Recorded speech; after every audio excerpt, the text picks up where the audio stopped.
Hi everyone, I'm Camille, and today I'll be answering all your questions about being an exchange student in Japan. If you have any questions about application tips and like how I applied, I had just posted a video about that, so I'll put it up here. But today I'll just be talking about all the questions I've gotten in the comments, like if I knew Japanese, what it was like making friends, how I convinced my parents, things like that. So I'm just gonna go off of like things that people have commented in my YouTube comments, which is like mainly where. And if you want to know just about like my daily life and what I did, I posted so many vlogs about when I was there, so I definitely recommend watching those if you haven't already. But I'm just gonna get into the first question, which is like definitely my most asked question, and it's do you know Japanese and how did you learn Japanese? So I actually do not know Japanese. For the program I went with, which is YFU, it wasn't a requirement to learn Japanese, though I think it's like it gives you a better chance if you know Japanese. Anyways, so yeah, I don't speak any Japanese. For me, I got like so lucky with my placement. My high school class was like an English specialized class. So my classmates all spoke really good English. They weren't like fluent, like they couldn't talk like how I talk, but like I'm a native speaker. So even though they spoke really good English, there were definitely still language barriers and we'd use like translate and stuff like that. But I didn't really have to speak Japanese at all, so that's like what I got lucky with. And then also with my host family all basically spoke English pretty well.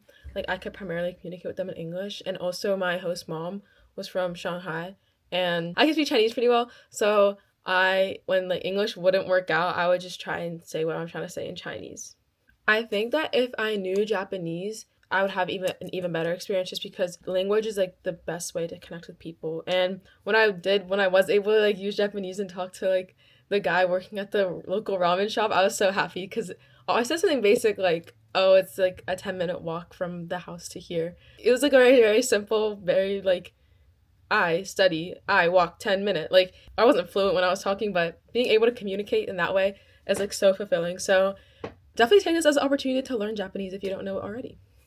I'm editing right now and I realized I never actually answered the question of did I learn Japanese. So I studied it before I left for Japan and I primarily used the app Teuida.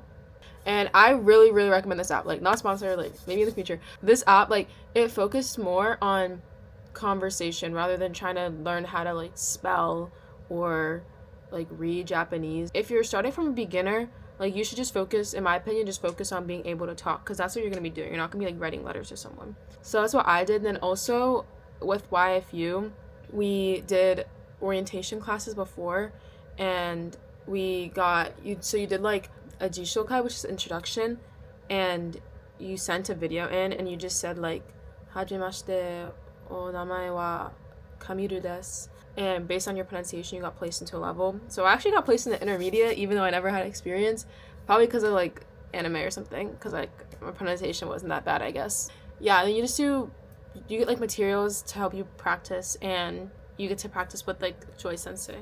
So that's like how I learned Japanese. And also when I was in Japan, my host mom would tutor me in Japanese. Like in the morning, she helped me. And then also I brought this little note card thingy to Japan, and I would ask like whenever my friends would talk, I would ask them things. I'd be like, "Oh, how do you say this?" So I learned like some cool words. Like it was let me get my phone out.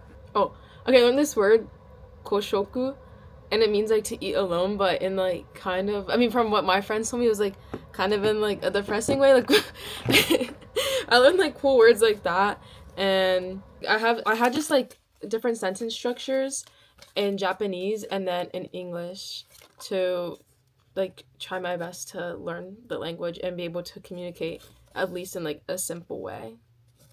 Another question relating to that is are classes in English or Japanese? So it most of the questions, I'm not gonna lie, most of the questions that people ask, it really depends. And like this happened to me when I was asking questions. It really depends on your placement for like where you're gonna be. So like for me, my classes were all in Japanese and kind of pick up off that like do you have to do schoolwork? Because it's only summer exchange, I didn't have to do schoolwork really. Like I participated in class, but I didn't really have to do schoolwork, but if you're a full year student, you do have to do schoolwork, or at least the full year students, exchange students that I met, had to do schoolwork, and their classes were in Japanese. Most people had classes in Japanese, except for like one person I knew. She went to international school, she was like placed in an international school, so her classes weren't English. But for the most part, you're probably going to be placed in a Japanese school. So another question was it hard to find friends? And like, how did you make friends? So in my opinion, I think a lot of people think that Japanese people might not want to be friends with the foreigners, but in my experience, my like friends from school, like they told me that they were nervous and like kind of like scared because they never had like a foreign friend before. So they were like nervous in that sense. And I think if you want to make friends, like you're gonna have to put yourself out there. Like I don't really want to sugarcoat it. Like for me, one of my biggest tips and how I like made friends is I was like, oh, what are some like what do you recommend I do in the area? Like and then when they were like, oh, go to the aquarium, I was like, oh, let's go together. Or like, oh, go to like Enoshima Island. I was like, let's go together. So that's like my big tips. Like ask what's like you should do in the area and then just be like, let's do it together. Can we do that? And you just have to like really like put yourself out there. Like ask like if you're going to like say you're going to the vending machine, be like, oh, I'm going to the vending machine. Like, do you want to come? Like things like that. You just really, really have to put yourself out there because like they do want to have like become friends with you and have like foreign friends, but I think that they're just like a little nervous because like a lot of Japanese people, like in my experience, again, I can't like speak for all of Japan, but in my experience, like they actually spoke pretty good English. They're just like nervous to use it. So you have to show them that you're like it's okay to make mistakes. Like I want to be friends with you and just make them feel like feel comfortable. And I know this can be hard to do, especially if you're not like naturally outgoing and especially like being in a foreign country and then you're having to do all this work, but it's worth it in the end. Like you have to remind yourself that you're probably never going to see these people again. So it doesn't really matter if you're like being obnoxious and like oh, let's do this, oh, let's that, because the worst they can do is say like no, and then it's like, oh well, like at least you asked, you know? So just try and like tell yourself that like it's gonna be okay. 6 weeks might seem like a long time, but I promise you it flies by so fast. So you're gonna wanna like have the best experience as possible. So another way I made friends, like especially making friends with other exchange students, is for like in our orientation. Okay, you like look at you like kind of outgoing to do this because when I did it, I got clowned at first, but in like the orientation with like the 80 or whatever people, I dropped my Instagram and was like, yo, like follow me. So from that, I and this other guy ended up creating like a big Instagram for like everyone going to exchange, and then there were separate Instagrams for the different airports. So like I made friends through that, and that's also how I ended up like meeting up with like the exchange students in Tokyo, which you can see in this video. And also like YFU did activities for us to meet each other as well. So there was a Odawara hike. We got to see Odawara Castle, and that's how I met the like year-long exchange students in this video. And then there was a calligraphy and origami thing, but I didn't end up going to that because I had like a conflict. So they do like even though it's 6 weeks and it's like short, they still do things to try and make you like help you get friends.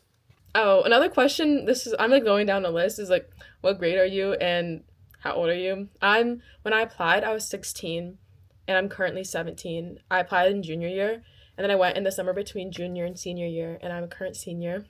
And I was placed in second year, but a lot of people that I knew were placed with first years, which that was interesting, but it kind of makes sense if you're not in a high Japanese level to be placed in a lower class.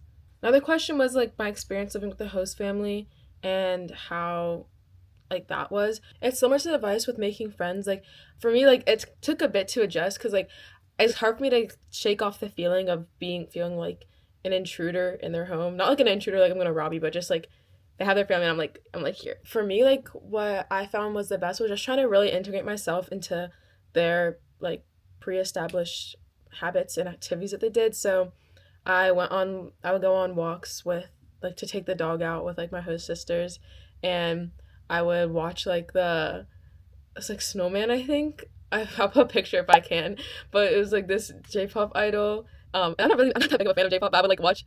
I remember watching the Snowman performance. I think it was called Snowman. I remember thinking like, dang, like they really like this song. Like they keep on playing Snowman over and over again. And then I realized that Snowman was like the name of the group and not the name of the song. I felt like so stupid. But yeah, just doing stuff like that. And then also like I also showed them things that I like. So we played Just Dance a lot because I was like, oh, I feel like Just Dance is really fun. So I wanted to show them that.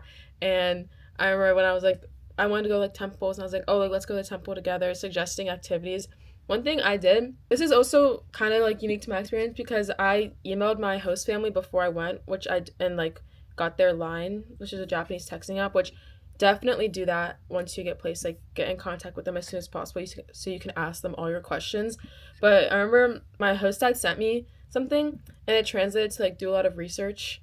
So what I did was I made a calendar of like my like months there and things that I wanted to do. I did pictures of like the things I wanted to do. So I definitely recommend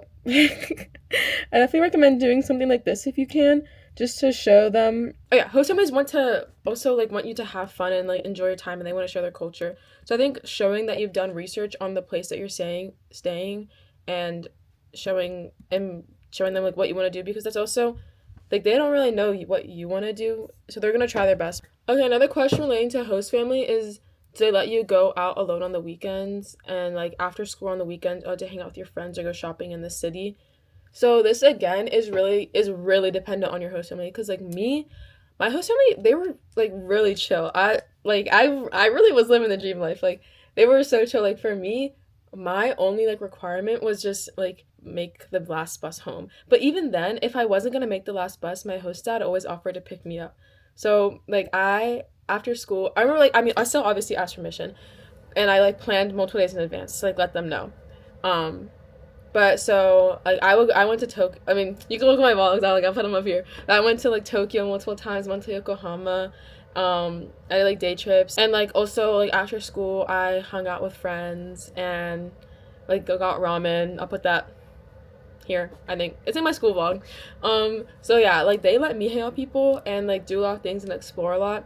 It's not really. It really depends on the host family, because like some people, like they had more stricter timelines. Like they had to be home by dinner to eat with the family, and then they had dinner at like 6 or something. Or some people, their parents like wouldn't let them go out as much. I think if you like try to explain to them that you really want to be able to explore things, they'll probably let you go, I would hope. Or like if you can't go alone, they'd want to go with you. Another question was like, what was school like in Japan? That's kind of broad, and it really depends on the school. Like for me, my school was mostly like lectures. In history class, we did like some small groups. Like we got into like groups of 4 and like did like discussion. Most people would walk to school from like the main train station. There's a separate train that you could take to get like basically right outside the school, but most people walked from the main train station just to the school. At school, there's after school clubs, which everyone participates in. And one thing about like at least my high school is like once you choose your after school club in your first year, you have to do it for all 3 years. Like you can't switch it. Also, another thing, this might be stupid, but I didn't know you could buy lunch, like, because everyone, like, my family always packed me bento, and, like, everyone in my class had their bentos, but then I was talking to one of the other exchange students in my school, and he was like, my host brother just picks out the hotomoto, and we get, like, bought lunch. So I didn't really know that, but yeah, you can buy lunch. School was low-key kind of tiring. Okay, I have my schedule. So I woke up kind of early because I had to take a bus to the train station, which left at, like, 7:10 or something, and then the walk to school was like 20, 30, around that range. So you get to school by 8:30, and then that you have like 20-minute homeroom, and the teachers take your phone. Like you take your phone. Okay, I guess it's probably more normal in the US now, but we hadn't had the whole like phone debacle when I went. So they take your phone and you have to like put it in a little pouch, and they take it to the teacher's room all day. And I was like, I was like, what? Because that's why when I was filming, I was like low-key really scared to film, because I was like, they're taking our phones. Like, I'm probably not supposed to have a camera, but whatever, it's okay. Oh yeah, and then that's like during homeroom, they give like announcements and things like that. And then we had class from 8:50 to 4:10, and then after 4:10, we had like homeroom again. So basically, I wouldn't be like out of school until like a little bit before 5. So then I'd have to take either, if I made it, the 5:10 bus, and I usually didn't make it, so I'd usually take the 5:30 bus. So my days felt really, really long, because I'd leave so early and then I'd come back so late. And like these classes all straight, like, okay, sorry, I had to go for a few hours, but I was gonna try and resume. So another question was like, a lot of people ask me how much money they think they should bring. Honestly, it really depends on where you're placed and also how much you think you'll spend just like as a person. Because if you're placed in a major city or a near major city, you're probably gonna spend more. Like I was in Kamakura, so I easily got to Yokohama and Tokyo, and I definitely spent a lot more money because of that. Like in Tokyo, like oh, it's you want to be go shopping and like try new cafes. I mean that's like for me. If like you're not that type of person, then you're not gonna spend as much. Or, like, and if you're in a really rural part, then I don't think there would be as many opportunities to spend a lot of money. Though I'm not completely sure about that. So it really depends on just what you think you'll spend your money on. Because I know some people who brought like $1,000 and like spent every cent, and some people who barely spent any money. Okay, the final question I'm gonna answer in this video, and one of my most asked questions is, how did you convince your parents to go? So this is honestly like, it was actually like even like it was honestly hard for me to convince my parents to go. So oh yeah, okay, they let me apply, and then after I submitted it, they told me I couldn't go, and I hadn't got my result yet. So on my end, I was like, this is extremely frustrating because I worked on this application, I got a teacher recommendation, I submitted it, and now I can't even see if I like even have the chance of getting in. I think for like us like teenagers, it's we see these opportunities and we want to like take the chance and we think it's like so cool. But I think parents, they want more concrete benefits. Cause like I was like, oh, I know I'm gonna grow a lot as a person, and it'll be a great chance for me to like put myself in a new setting and change. Growth is inevitable for change. Like I knew all these different things, but like my parents, they don't like, obviously like they care, but parents, I feel like they want to see more tangible benefits. And also the parents just want a lot more information. So one thing you could like potentially do is show them my videos if you think it might help, like because that's like part of why I made the videos, to show people what it was like, since there's not really that much information online. Another thing is my parents talked a lot to like the YFU coordinator, and after like meetings with her, they were more convinced. Okay, one thing that I would say that I think definitely helps a lot is like mentioning college, because like these days college admissions are so competitive, and doing programs like this make you, in my opinion, make you like a much stronger applicant, because they can see that you can handle living in a foreign country alone for your entire summer basically, and you'll have probably a lot to write about in your applications. Like I can't personally so I'm still going through the college admissions process, so I can't personally speak to the benefits yet. However, I've mentioned the exchange in like so many of my essays, because also it relates to what I want to study. But if it helps, I know multiple people who are attending top 20 universities next year, and I can guarantee that this program helped at least one of them, because I know like what she's studying. So I guarantee that this helps with that. Honestly, I think saying something like that to your parents and be like, this makes me a much stronger applicant, will probably help with convincing. Another thing I did to try and convince them was tell them how, like, because they were really worried about me being placed with the host family. They didn't want me to live with the host family. I just tried to like get as many real life examples as I could. So one of my friend's sisters studied abroad in Thailand or Vietnam, and she lived with the host family, and I was like, see, like she did it too, like you can talk to her parents, like doing things like that, pointing them to other resources and people they can reach out to, because at the end of the day, they just want reassurance that their child is going to be safe. Anyways, I just want to say thank you to everyone who's been asking questions, and thank you for your patience. I know this video was supposed to go out like in November, but like I said, I'm going through college applications and they have like drained the life out of me. So if you have any other questions, comment down below. Thanks so much for watching, like and subscribe, and I'm gonna try and post more videos about like high school life here, now that I'm not, writing essays all the time, and I can just focus on editing. Bye!